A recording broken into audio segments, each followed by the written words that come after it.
Bom dia, meus amigos! Olha, em nome do Movimento Espírita Irmã Madalena, no 45º Conselho Espírita de Unificação, nós damos muito boa noite a todos vocês. Nós estamos muito felizes com a presença da igreja nessa manhã ensolarada de verão, recebendo os nossos queridos amigos e irmãos, o Pedro Ribeiro e o Raul Teixeira. Então, tenhamos uma manhã abençoada, muita paz, muitas reflexões, possamos aproveitar esse banquete espiritual que foi preparado com muito carinho, com muito amor pela espiritualidade para cada um de nós. E para dar início à nossa reunião, eu vou chamar a irmã Elaine para fazer a leitura de uma página. Por favor, Elaine. Vigiai e orai, Carlos Bacelli, irmão José. O que tens feito? O que tens feito para transformar em obras a tua fé? Para melhorar o teu relacionamento com as pessoas? Para facilitar a solução dos teus problemas? Para diminuir a distância que se fez entre ti e os teus familiares? Para te esmerares na profissão, tomando-te mais produtivo e menos suscetível de queixas? Para não te revelares tão frágil diante das dificuldades? Para deixar de ser vítima da própria imprevidência e insensatez? Para conquistar maior simpatia dos que convivem contigo? Para não te melindrares com tanta frequência? Nosso irmão Lima, para a prece.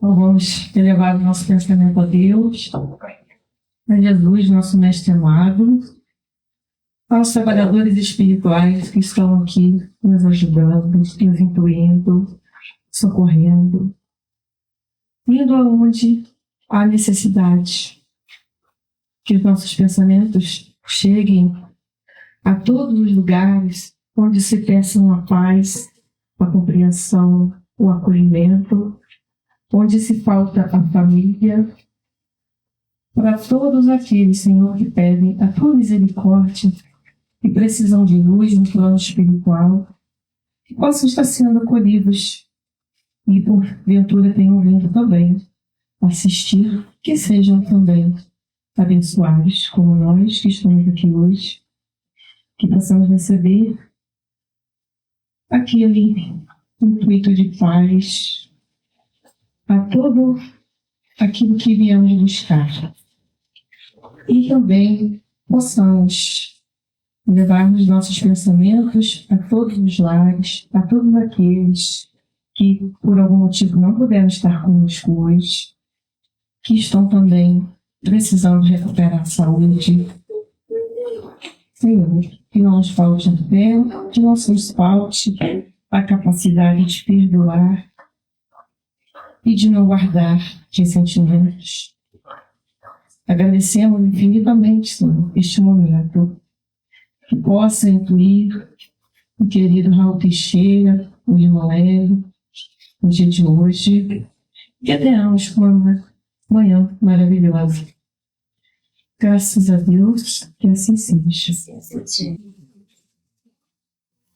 Bom, meus amigos, para a gente começar, nós vamos assistir um pequeno vídeo no Reunião Fraterno, obra social, em Niterói, né? E cujos livros, né, a renda desses livros estão a preço muito baixinho, em prol dessa obra social do Reunião Fraterno em Niterói. Vamos acompanhar então o vídeo.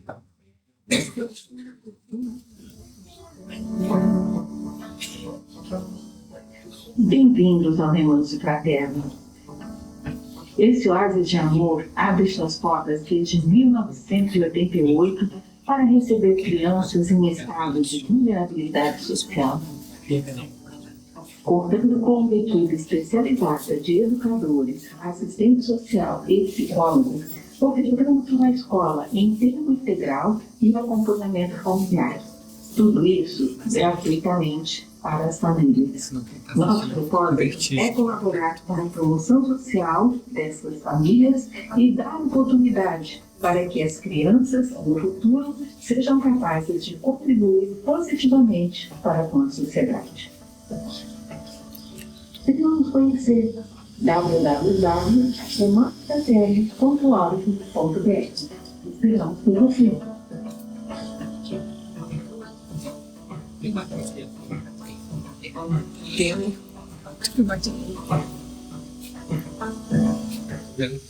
Bom, passo então a palavra ao nosso irmão Hélio Ribeiro. Meus irmãos, minhas irmãs, muita paz a todos.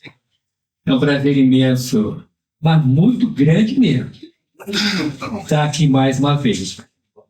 Madalena e essa região fazem parte da história dessa minha vida, dessa minha presente existência. Eu estive aqui pela primeira vez em 88, 1985. Tem gente aqui nesse salão que não estava na Terra ainda. Né? Eu já estava na Terra. Um pouco anos eu já estava. Né? E me encantei. O meu especial pelo clima. Não só o clima que a gente sente na festa, mas algo de especial que tem nessa região. Temos, no aspecto espiritual, com certeza, espíritos bondosos, que aproveitando dessa natureza exuberante da Serra Fluminense, traz criaturas endurecidas e pensamentos equivocados para serem tratados. Então existe por toda a Serra Fluminense núcleos de tratamento espiritual, aonde nós, porque desencarnado é gente igual a gente. O espírito precisa ser santificado ou é alguém de outro planeta. Não. O desencarnado é alguém da Terra que deixou o corpo de carne. Daí o nome desencarnado, fora do corpo. E esses desencarnados que somos nós, somos trazidos para instâncias de recuperação. A literatura espírita está repleta de exemplos de espíritos que vão para locais de recuperação antes de darem continuidade aos seus trabalhos, à sua própria vida no mundo espiritual. Assim você pode ver em E a Vida Continua, de André Luiz, né? Onde a Evelina, a mocinha, a protagonista daquele livro, daquela história, fala da sua vida. Ela foi fazer uma operação de rins na região das águas de Minas Gerais, ali em São Lourenço, e na década de 30 não suportou a cirurgia e desencarnou, mas não sabia que havia desencarnado. Acordou do pós-cirúrgico em um quarto de hospital, idêntico ao quarto de hospital que ela estava antes de ir para a mesa cirúrgica. Então, o livro inteiro conta da naturalidade da desencarnação, assim como da naturalidade da continuidade da vida. Esse livro, assim como o Voltei, são livros importantes para aquelas pessoas que morrem de medo de morrer. E acham que vai ser acima algo excepcional. Não, é algo natural. Na verdade, todo dia que a gente dorme, a gente sai do corpo. Então a gente tem um treino diário do que vai acontecer. Só que a Evelina acordou desencarnada sem saber que estava desencarnada. Você vai acompanhar o livro inteiro, só lá no finalzinho, que ela vai descobrir. E ela vai sentir a naturalidade do fenômeno da própria desencarnação e da continuidade da vida. Mas nós temos nessa região, e nesse local em especial hoje, a notícia de que estamos sendo tratados. Então vamos aproveitar bem esse momento. Não é uma reunião no sábado pela manhã. Não é que o Raul vem. Não, é um momento especial. espíritos bondosos que trabalham sob as ordens do Senhor Jesus, dos espíritos mentores dessa região, das casas espíritas, e estão aqui cuidando de nós. Todos nós precisamos e merecemos a ajuda e estamos sendo ajudados. Então aproveitemos bem esse momento em que estamos aqui, respirando esse ar balsâmico. Foi tudo previamente preparado pelos bons espíritos para que possamos ter, nesse espaço de tempo que vamos ficar aqui, a oportunidade do socorro da ajuda espiritual a nosso favor. Então, se por acaso, nesses últimos dias, a sua mente foi visitada pelo pensamento de que eu não mereço ajuda, eu sou um ser desprezível, eu mereço todo o castigo do mundo, aqui é a hora e o local de você mudar esse pensamento. Muda a sintonia mental e lembra, sou filho de Deus. E o Pai é sempre continua. Deus é amor. E aqui você está sendo tratado como alguém muito especial, um filho de Deus, uma filha de Deus, que veio para se tratar. Todo mundo que está na Terra passa por prova de expiações. Ninguém veio ao passeio, ninguém está no veio eterno, não piquenique. Todo mundo que está aqui tem algo de sofrimento em sua vida. Então hoje, nesse momento, sintonize o seu pensamento com Deus, nosso Pai Celestial, e com certeza você vai ser ajudado, você vai ser ajudado. Eu sou um povo de Deus, que é infalível. Deus nunca falha. Deus nunca falta. E a bondade de Deus é interminável. O socorro do Altíssimo é nosso favor nessa manhã. Gostaríamos de iniciar a nossa conversa falando um pouco sobre um passeio histórico. Eu tive no meu passado uma passagem significativa e marcante em minha vida até os 17 anos do seio católico. Participava ativamente do movimento católico. E aos 17 anos acentuou-se a mediunidade. E eu via e ouvia espíritos.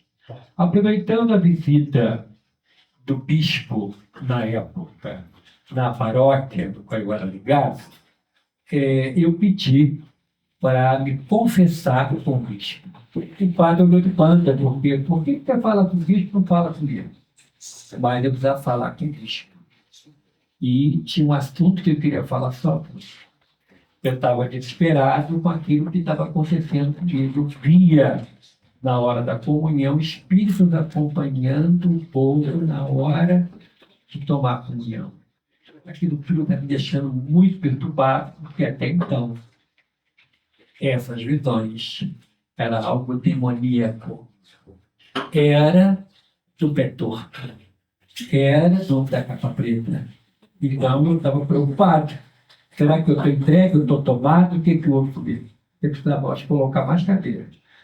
E aí, na hora de falar com o bispo, ali, sozinho lá na sala da sacristia, eu falei com ele. Eu estava vendo espíritos, eu estava escutando os espíritos. E falei com todo o meu coração. E ele falou assim, meu filho, Jesus nos disse que na casa do Pai Celestial tem muitas moradas. E tem muitos caminhos pelos quais você pode chegar à casa do Pai. Tem muitos caminhos que você pode servir ao Pai. E aí me deu papel lá. Anote aí. Aí eu anotei. Rua Coronel Gomes Machado, 140, Centro Niterói. Anotou? Anotei. Então anota. F, anotei. E, anotei. E de novo, anotei. R, anotei. J, agora leio. FERJ. Eu falei assim, posso perguntar o que é? Aí ele falou baixinho. Federação Espírita do Estado do Rio de Janeiro. Eu dei um saltinho para trás. Ai, o que é isso? o bicho está contaminado. Aí ele fala assim, meu filho, você não é daqui. Você tem que ir para conhecer o Espiritismo. É de Deus também. Saí perturbadíssimo. Fiquei uma perturbação, tomei coragem, fui lá. Rua Coronel Bom Machado, 140. Olhei o prédio. Edifício Bezerra de Menezes. Não sabia de nada. Nunca tinha ouvido falar de nada. E aí entrei, tinha um balcão, e eu li o nome, e eu pensei, Bezerra de Menezes, eu devo ser médico. E perguntei assim, eu queria uma consulta com o doutor Bezerra. Nem sei, né? E não que é sério. Aí ela falou assim, vai para o elevador, é quinto andar. Era quinta-feira, 3 da tarde. Reunião pública. Subi, entrei no salão. Muita gente. A grande maioria na melhor idade, da idade que eu estou, né? Por 60. Eu olhei e falei, meu Deus do céu, o que é isso? Aí sentei, e o assunto era a simplicidade do Espiritismo. Eu olhei aqui, pensei, e quando eu vim, eu fiquei quietinho. Fiquei quietinho. E a pessoa falou sobre a doutrina espírita, a simplicidade da casa espírita, os trabalhos que a casa tem. E aí a pessoa ia falando e eu ia associando aquilo que eu já conhecia. E falou da prece espontânea. E aí lembrei que no catolicismo temos um livro chamado Missal. Esse livro, que é igual em todos os idiomas do mundo, tem prece para tudo. Prece para quando nasceu, prece para o batismo, prece para o enterro. Tem vários modelos de prece. E aquilo ali eu fiquei impressionado, porque não mudava nada, só mudava a língua. Era a tradução que mudava. Então, tinha um ritual a ser seguido, uma norma a ser seguida, que era adotada por todo o clero católico e todo mundo. É o missal. O livro tem livro que fica aberto lá, do lado da Bíblia, que o padre usa. Quando vai fazer a bênção dos enfermos, ele usa o livro e abre e está lá a oração pelos enfermos. Quando vai no enterro, ele leva o missal, que tem as leituras tudo organizada, com trechos da Bíblia que ele precisa ler. É tudo organizado. E aí eu pensei, ela falou que a prece espontânea, por que seria uma prece espontânea? É aquela que sai dentro de nós. É algo puro e simples. Então, na doutrina espírita, nós temos o missal. Temos a prece espontânea que sai do fundo do nosso coração. Já nem tique, não tem ritual. Comecei a meditar e tudo na cabeça saiu funcionando. Aí lembrei de uma história que eu tinha ouvido há pouco tempo, uma história ligada a Martinho Lutero. Martinho Lutero, ele era um frade lá na Alemanha. E ele resolveu, por diversas questões, inclusive políticas, protestar contra aquilo que ficou conhecido como a venda das indulgências. A Igreja Católica daquela época, século XVI, estava vendendo, loteando o céu, perdoando as pessoas e botava num papel e o defunto levava segurando o papel para quando chegar do outro lado entregava para São Pedro. Ó, meus pecados estão todos perdoados e eu comprei um lote do lado de São Jorge Guerreiro das Almas. Está aqui, eu tenho lote. Aquilo era um salvo-conduto, né? Tinha passaporte no céu. E ele resolveu lutar contra aquilo. Então ele fez, acho que agora, 96 ou 66 teses contra os abusos do clero católico. Então, ele protestou contra o clero católico, contra Roma. E ele criou, sem querer, o protestantismo. Os nossos irmãos que se dizem evangélicos, mas são protestantes, que evangélico é todo mundo que aceita o evangelho, somos evangélicos também, mas eles se apropriaram da palavra e são eles que são. Verdade, todos nós somos. Eles são protestantes porque iniciou com Martim Lutero, que era um agostiniano, né, de uma irmandade fundada por Santo Agostinho, e aí ele protestou. E dali nasceu o protestantismo, que fez 500 anos há pouco tempo. 500 anos de uma vertente de pensamento do ensinamento de Jesus diferente da vertente de pensamento católico. Ele criou uma nova forma de entender, aonde ele entendeu que o clero poderia casar, então os pastores casam, têm família, e o clero não precisa fazer voto de pobreza, então os pastores têm conta corrente, têm carro, têm tudo que possa ter, e ele criou uma maneira diferente. Assim que ele criou o protestantismo, fundou a primeira igreja, e aquilo se espalhou pela Alemanha, depois Suíça, ele, já uns 2 anos depois, toda a ideia instalada, ele foi convidado por uma família muito querida de protestantes para orar em favor de uma doente. Era a filhinha desse casal que estava muito doente, já sendo uma situação muito delicada, próxima ao desencarne, e ele foi orar. Tinha que subir, ficava no segundo andar do quarto da enferma, fazia muito frio na Alemanha naquela noite. E ele, na hora da prece, ele de forma instintiva, ele procurou o missal, a prece pelos doentes. Ele falou, opa, não tem mais prece formulada, certo? A prece é espontânea. Ele lembrou, Deus está na natureza.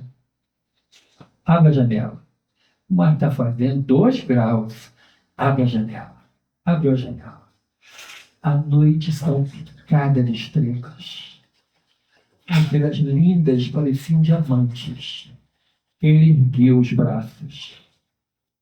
Implorou o socorro divino em favor da doente. Quando ele voltou com os braços sobre a doente, ele não sentiu os braços. Você vai dizer, ficou congelado. Não. Um fenômeno mediúnico. Ele impôs as mãos sobre a doente e orou do fundo do seu coração, dizendo, seja feita a tua vontade, Pai, não a nossa. A menina deu um suspiro e desencarnou. Foi feita a vontade do Pai Celestial. Ela partiu. Mas ele fez uma prece espontânea. Então, dentro do protestantismo e da vida espírita, do movimento espírita, temos manifestações espontâneas de nossa fé. Para o clero protestante ou a igreja protestante tem um ritual diferente do catolicismo, mas tem normas a serem seguidas. Existem dogmas que sejam o que é dogma, algo que é indiscutível dentro do protestantismo. Mas e no espiritismo? Na doutrina espírita, no movimento espírita, não existe dogma. Tudo é explicado de maneira muito racional pelo Livro dos Espíritos, que é o primeiro livro do conhecimento espírita, assim como também dos livros subsequentes que o professor Allan Kardec escreveu. De maneira muito clara, muito distinta, o professor Allan Kardec trouxe algo de novo para aquele finalzinho do século XIX, que era algo que tinha muito a ver com a razão. Ao mesmo tempo, clamava um sentimento, porque ele concluiu de tudo aquilo que ele pensou. Ele disse realmente, fora da caridade não existe salvação. E ali ficou o pensamento espírita aliado à prática do bem. Então, nisso, hoje nós temos a Casa Espírita como uma prestadora de serviços. Ela presta serviço ao povo que vai à Casa Espírita espontaneamente. A gente não fica na rua chamando, vem, entra, não. É tudo espontâneo.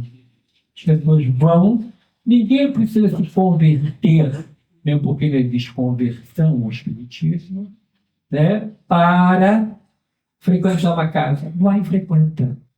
E começa a ser usufrutuário, aquele que usa o fruto, os benefícios da casa. E aí são feitos convites que a própria doutrina espírita, que é falada nas reuniões públicas, que é estudado no grupo de estudos, faz. Os convites para a nossa mudança. E existem alguns momentos onde a gente vai se deixando envolver. Então, existe o momento do conhecimento da doutrina, a gente ouve tudo, lê. O segundo momento, se maravilha com aquilo que é novo. Tudo isso não tem prazo. O terceiro momento, a gente se abre para que a doutrina entre em nós, e aí faz uma revolução dentro de nós, a gente começa a mudar, e aquela pessoa que vive com a gente, mas não vai ao centro espírita, e vê que é o dia de ir, fala assim, hoje é dia de você ir lá. Vai lá porque você está vindo mais manso. Vai lá. Eu não sei bem o que tem lá, não. O espírita virou lá. Vai porque você está cada vez melhor. Vai lá. Né?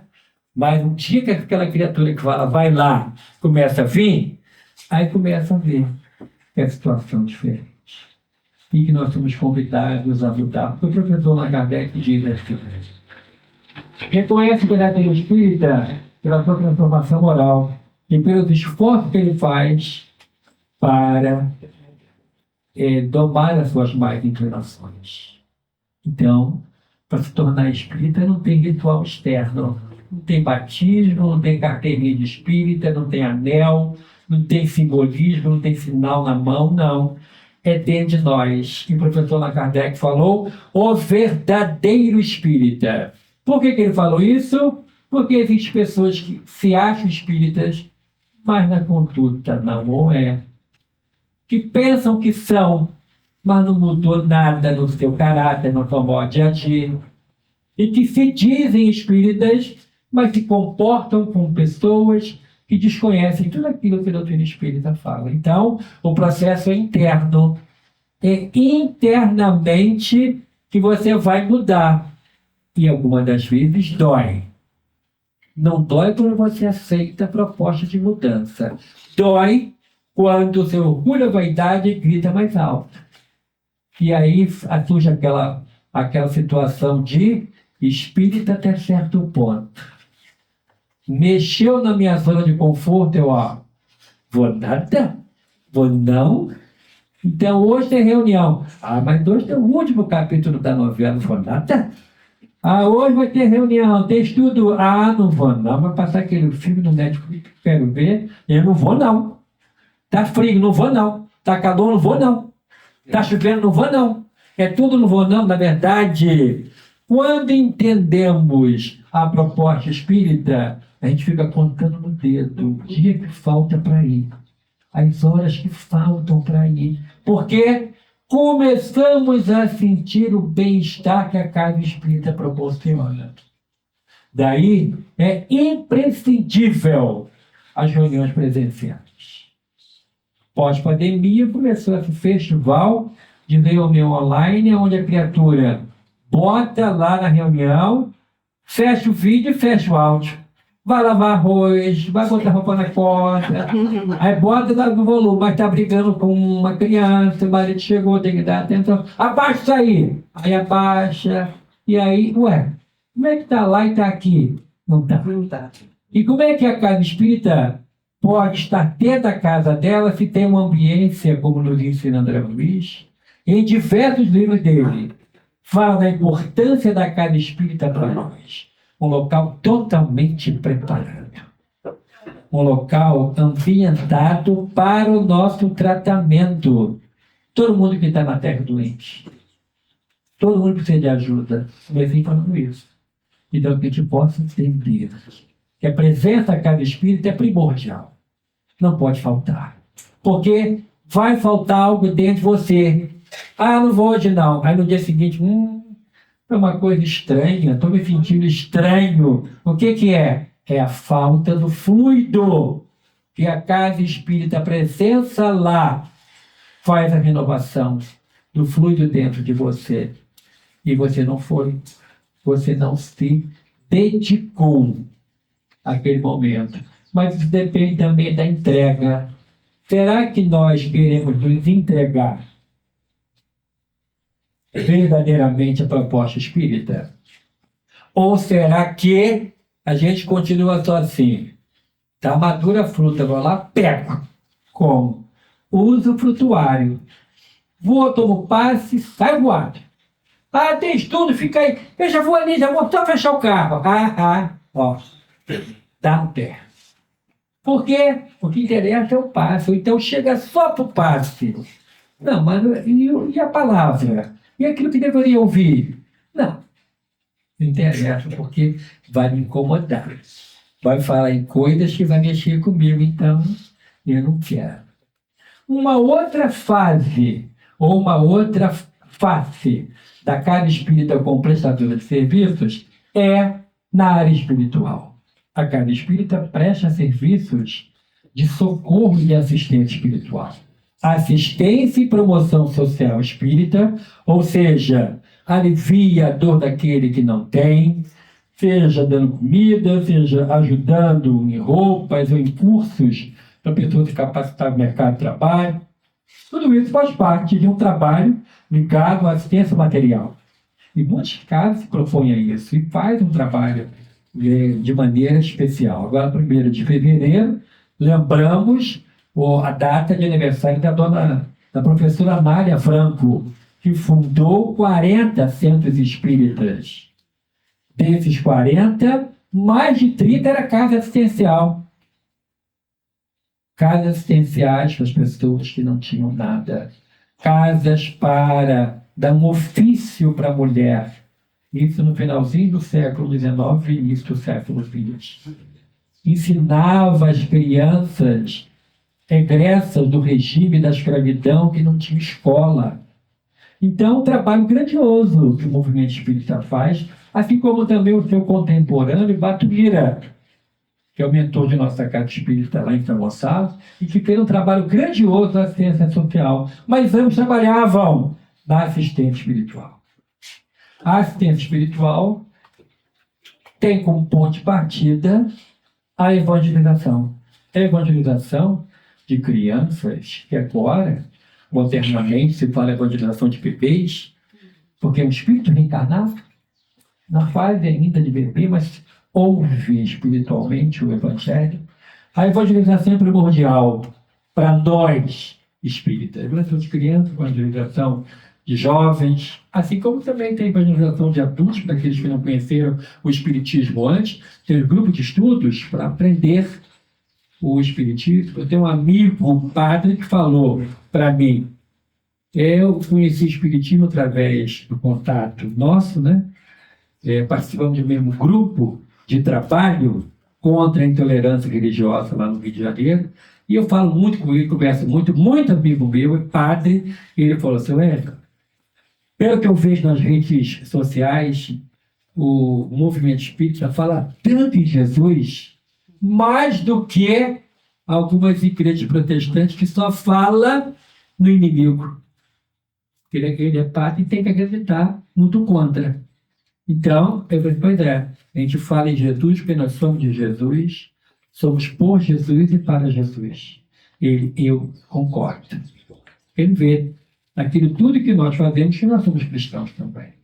Então, além da evangelização, tem as reuniões públicas, tem a reunião de assistência espiritual, que também tem a reunião de intercâmbio mediúnico.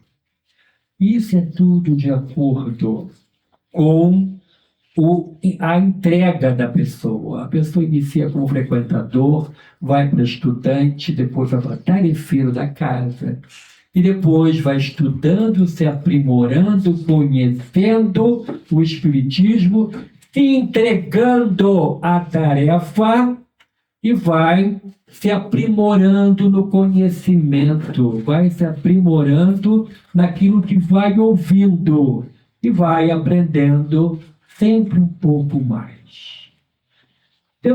Dentro desse período de crescimento do aprendizado, ele chegou ao estudo da teoria da mediunidade. Depois de já estar trabalhando na casa, depois de já estar envolvido em diversas tarefas, é um crescer. Ninguém entra na casa direto para o trabalho mediúnico. É um crescer. Tem que ter um conhecimento, um envolvimento, para que possa ir amadurecido no conhecimento, na vivência, na prática, para a reunião de intercâmbio espiritual, aonde os desencarnados vão se comunicar. Aí você pode perguntar assim, mas e aquele que chega com distúrbios mediúnicos, recebendo espíritos na barca, como muitas vezes eu via trabalhando no Rio, tinha pessoas que a barca lotada, que faz ligação Rio-Niterói, e tinha pessoas que entravam em transe. E como é que faz? As pessoas chegam a casa do espírito, trata. A criatura tem que ir a casa espírita com uma frequência regular, uma paz, se evangelho no lar. Você pode colocar uma criatura que chega em distúrbios mediúnicos para a sala mediúnica. Está aqui.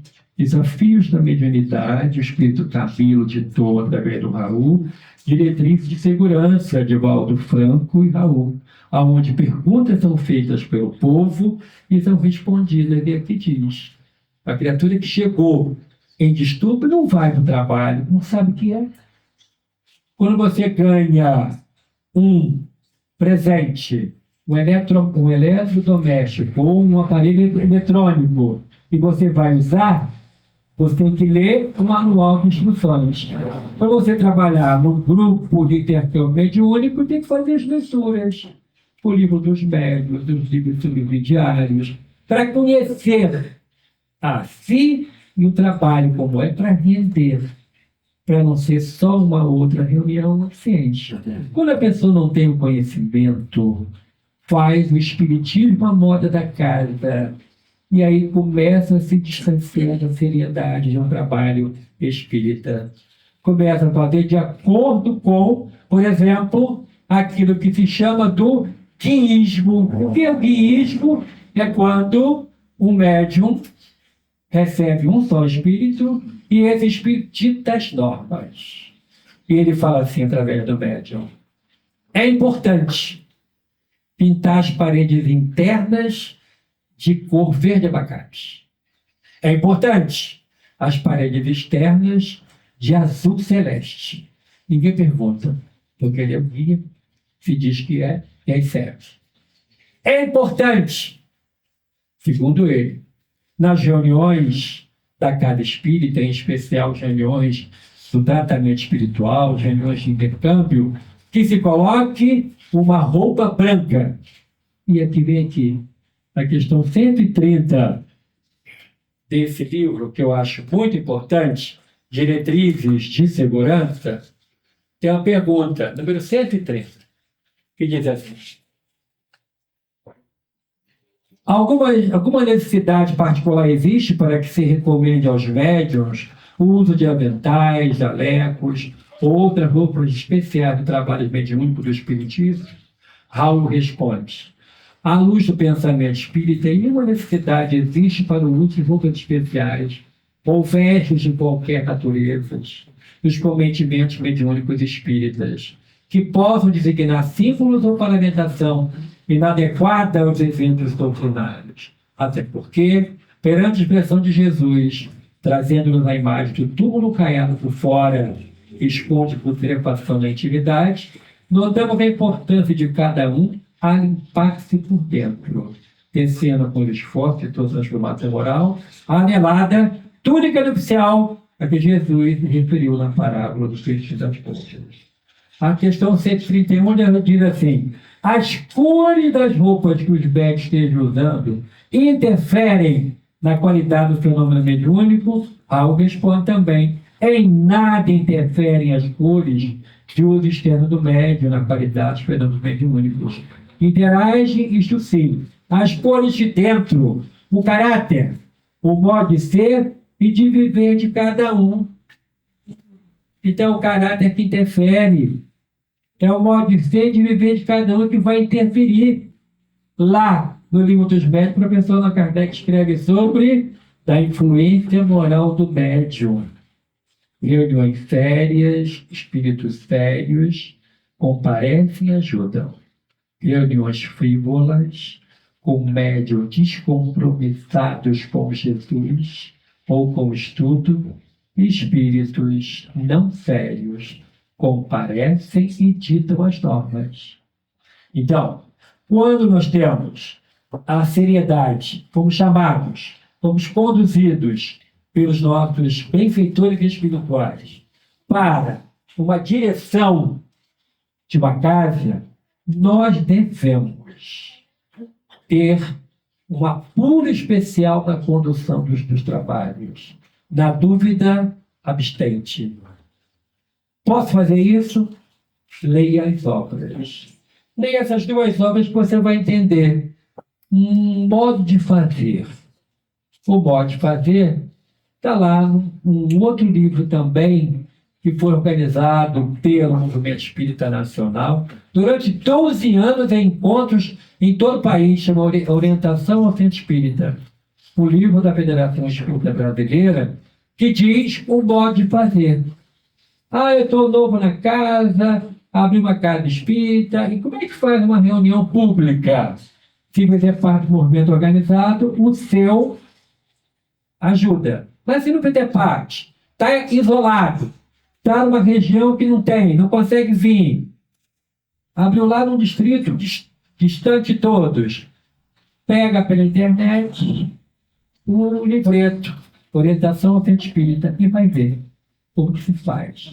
Então, pode fazer, está ali. Quando nós temos esse bom senso à frente do nosso modo de agir, nós não vamos errar. Como é que eu faço? Tem muito doente que o mundo sempre teve e sempre terá. A Terra é local de prova de expiações. Mas eu tenho aqui um médium com capacidade especial. Bota para estudar. Vamos estudar para ver a capacidade, até onde vai o comprometimento, o envolvimento, a entrega do médium. E aí nós vamos ver até onde nós podemos confiar naquela criatura no trabalho mais sério. A cura real não é da doença do corpo físico. Uma reunião assistida que toca a pessoa está no processo de cura.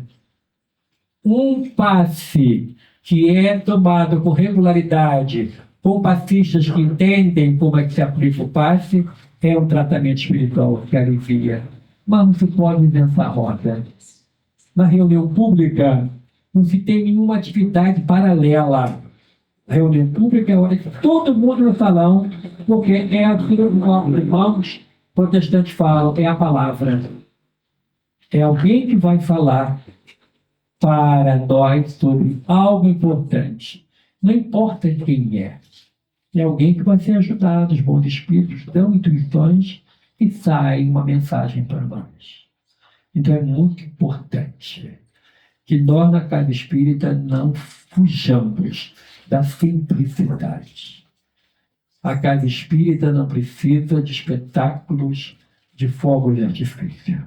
A casa espírita não precisa de se fazer campanha para que a pessoa vá. Não se faça promessas em vão. Doentes, dores sempre terão.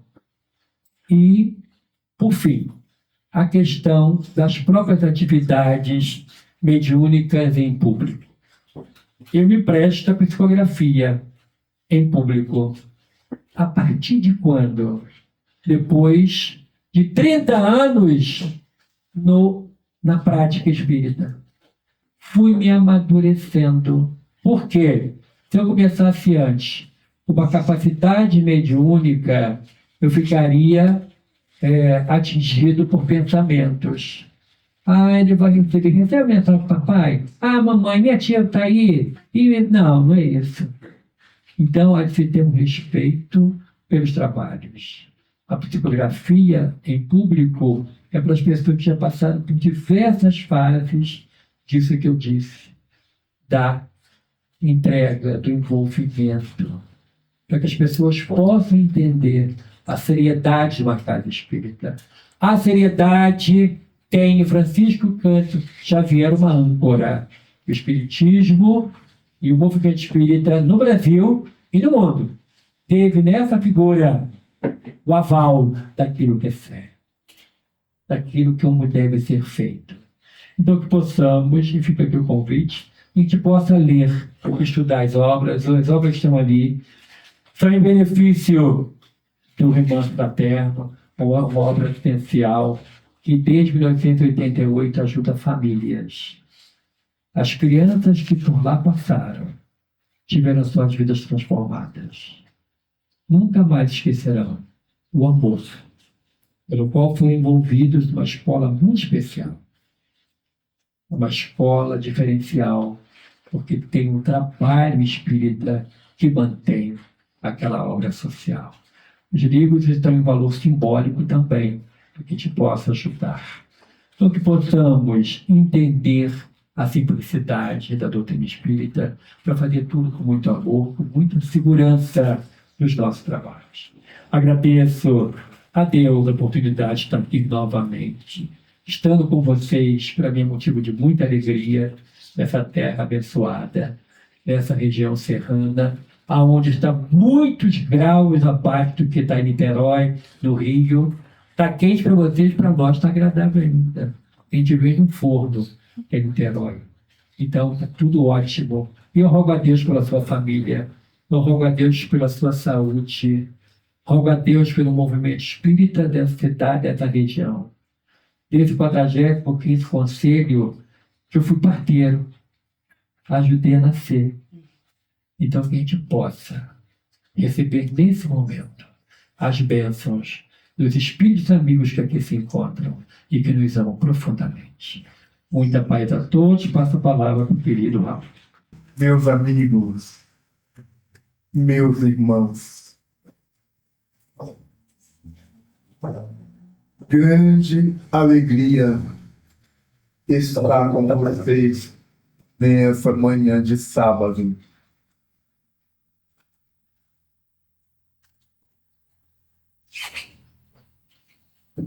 Ouvindo o Hélio, tantas maravilhas, porque a doutrina espírita é isso, a simpleza. Agora, essa simpleza tem um valor do estudo. Muitos médios que não gostam de estudar veem-se imbricados com falange de obsessores e o povo que não lê, não estuda, cai no espinheiro.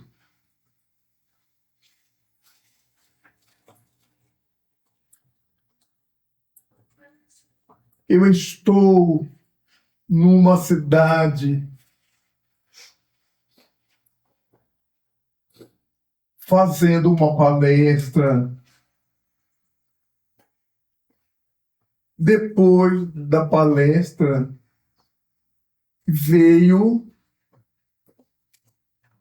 uma senhora falar comigo.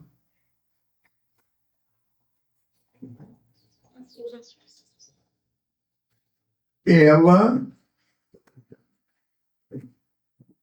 estava com uma profissão atrás dela. Depois eu soube que era a médium principal da casa. Principal da casa. Tudo bem. Aí, Raul, eu tenho um recado para você. Tudo bem. É um recado para sua mãe.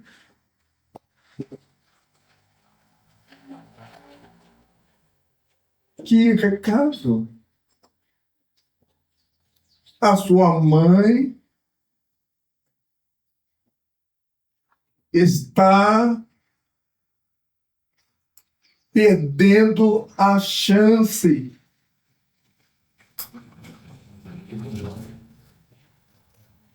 sua mãe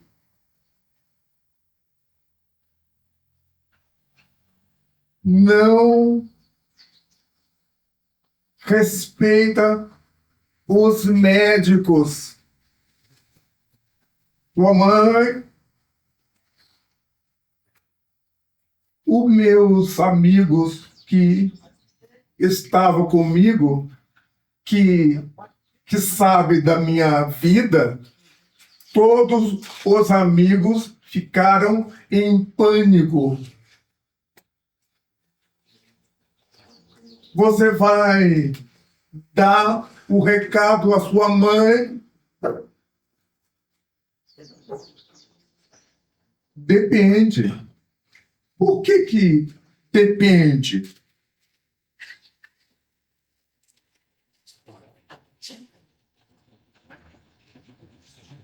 Eu queria que ela ficasse contente com a minha resposta. Ela queria saber se eu confiava nela. Minha senhora, eu não conheço a senhora. E a prostituição dela ficavam me olhando com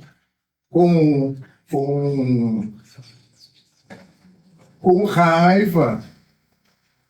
Como o Raul não confia na nossa médium principal, eu não queria que ela passasse vergonha. Você vai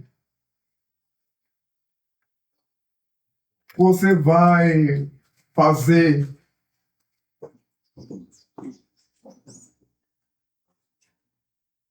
que eu queria que você fizesse.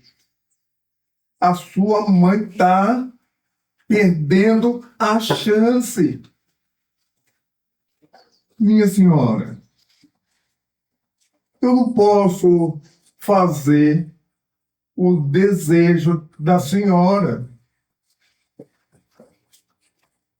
A minha mãe, a senhora que a minha avó está dizendo para a senhora.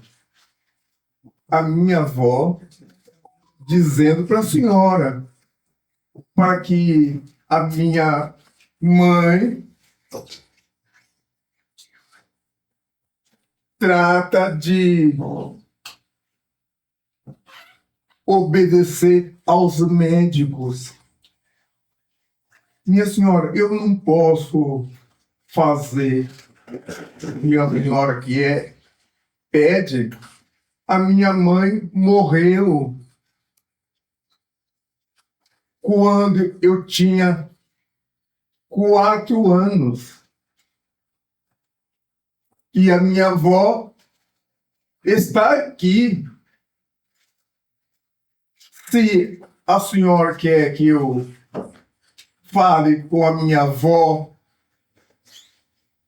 daqui, ou a senhora quer que eu quero que a minha avó morra para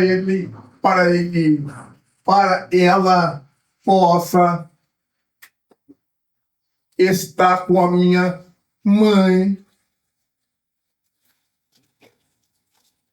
A minha avó está aqui. Agora, minha mãe morreu há muito tempo.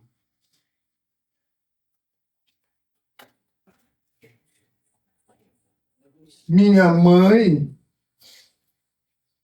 tinha o médico dela.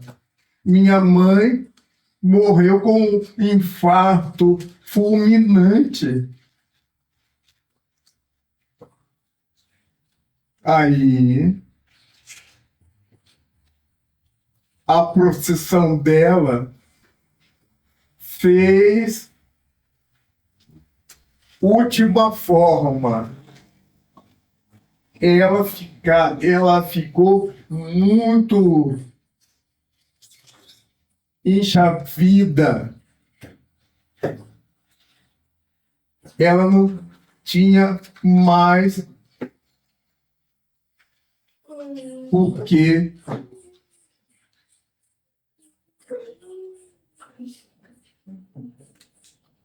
a minha avó, depois a minha avó morreu, né? Agora, a minha mãe estava comigo quando ela queria que a minha mãe obedecesse aos médicos. A minha mãe estava comigo nessa palestra. Meu filho, deixe a Jesus. Deixe nas mãos de Jesus.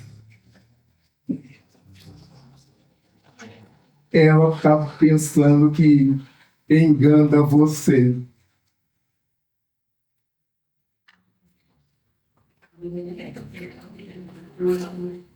Muitas vezes, meus irmãos, já passei muitas boas com esses médios principais. Numa casa espírita não tem médium principal. Todos são médiums principais. Todos são. Tem o médium que tem muita mediunidade, que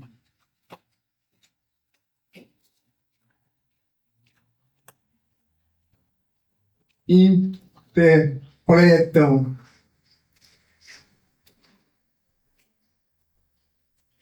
o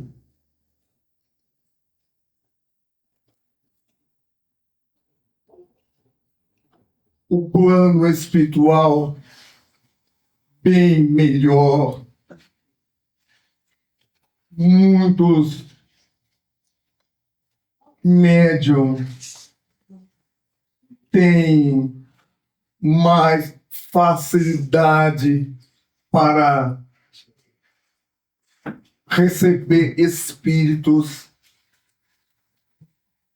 Muitos médium está com muita facilidade para vê os espíritos. Todos são médiuns principais.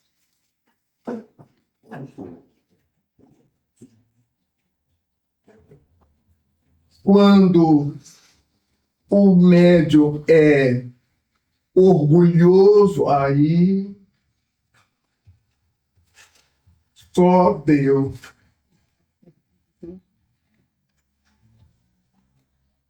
Muitos médiums egoístas, só Deus.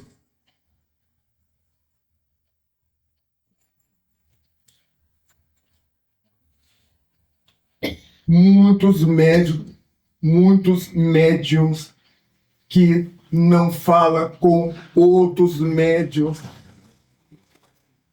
de mal.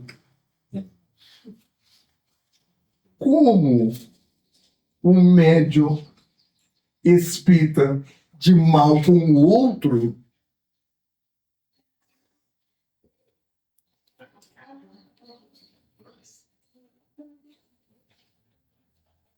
Só Deus que sabe.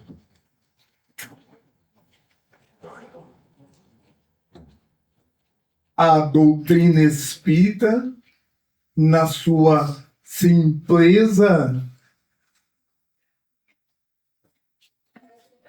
quer que nós todos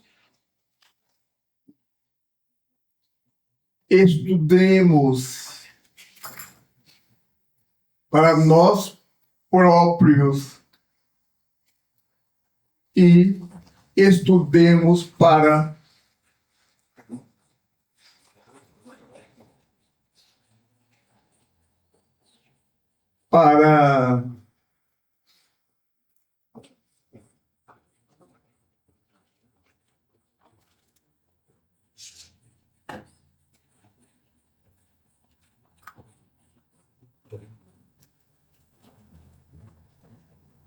ajudar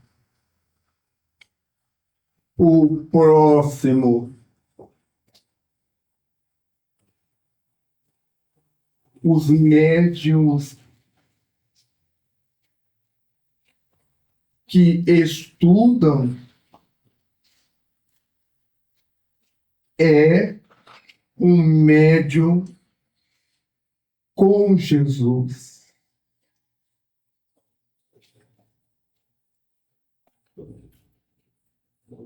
Os médiuns que leem, estudam,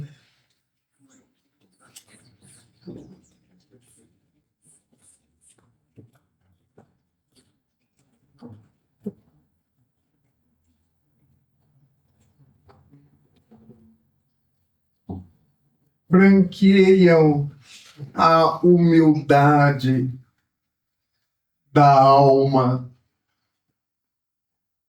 Humildade.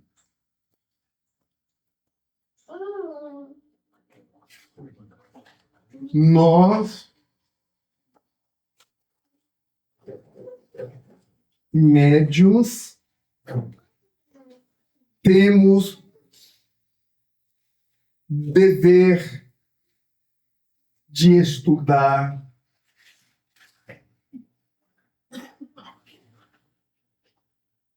ler. Se os médiuns vão fazer uma palestra, ele estuda a doutrina, ele lê os noticiários para fazer uma palestra boa para o público.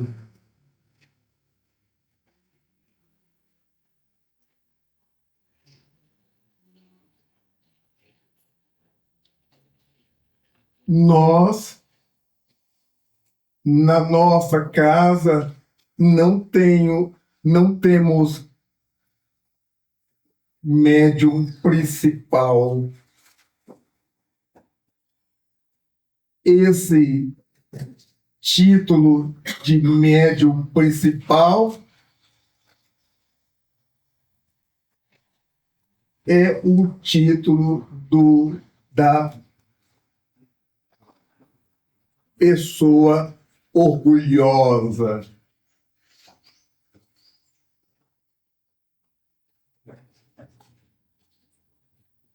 A pessoa ególatra. Vamos honrar a doutrina espírita, estudando a doutrina espírita.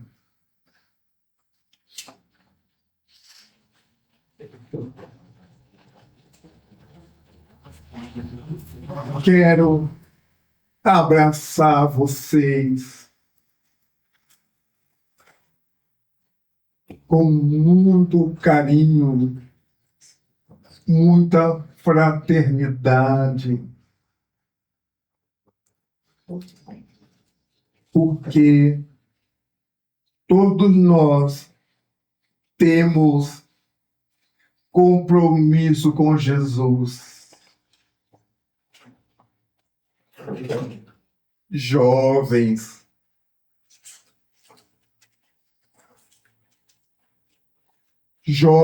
adultos, velhos, todos temos compromisso com Jesus.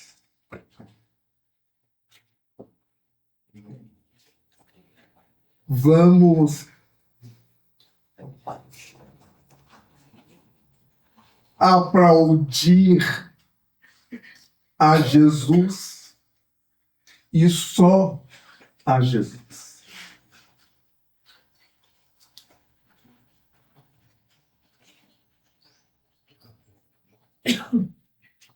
Quero abraçar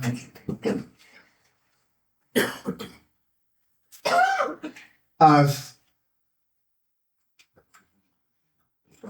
casas espíritas de Magdalena,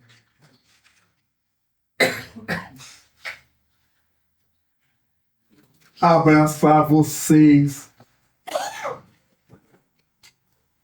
da região, porque todos nós sabemos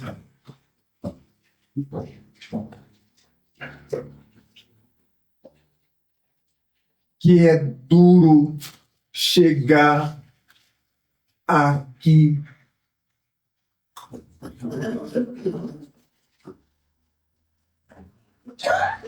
Nós sabemos os obsessores nos vigiam.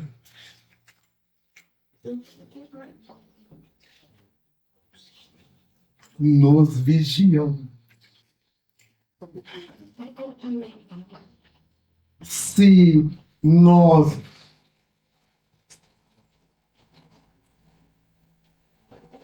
frequentamos uma reunião mediúnica, é porque Jesus nos deixou aqui nessa reunião mediúnica. Jesus confia em nós.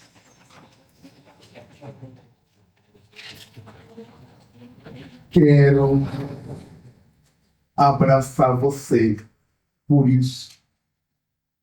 Todos nós sabemos que essa luta não vai acabar. até que Jesus nos chame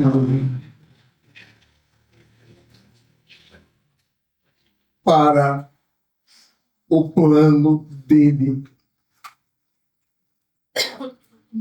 Muito obrigado, meus irmãos, meus amigos. Muito obrigado. Assim seja. Muito obrigado, Raul. E eu vou ler a mensagem que nos veio durante a fala do Raul. As sutilezas da obsessão. Somos envolvidos a cada hora e momento por influências espirituais.